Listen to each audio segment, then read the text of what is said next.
in so hun na din sang ni nang o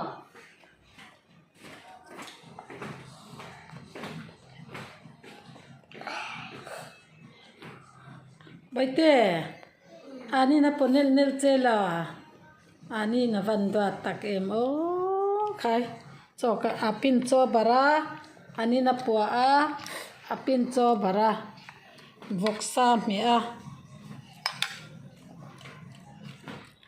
voksa mi a tiro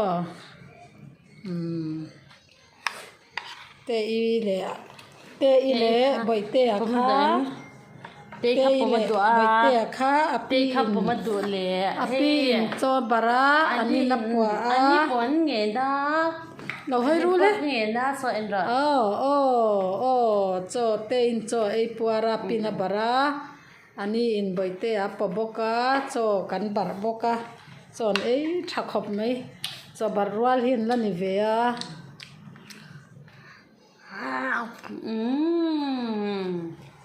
sa tu na lo ei liang sa apin apin che lo la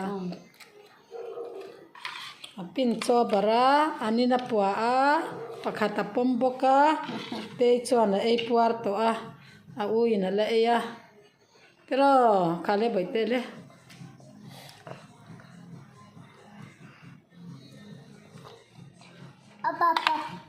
ei zo trep to hei ei zo nga puar to papa khasa voksa Namo. So bye bye rồi bye bye. Happy? Bye. Thank you. Happy? Thumbs up. Baite ati verole? Verole baite. Baite a? Thank you sir. Happy ka fly kiss. Thank you sir. Laugh. Left side okay. Left side. So hey, chon ei zo trep to hey. Nei. Bar liana ne hey pi ina para ani ina puwa hale baite bar le pu. Sa.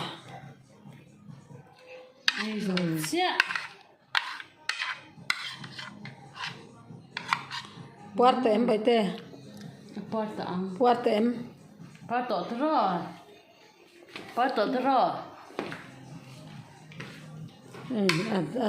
Anh ấy phải takal mấy api in cho đủ na pea tây po cho ấy về ta sitlang in hết tất mày à không hay khác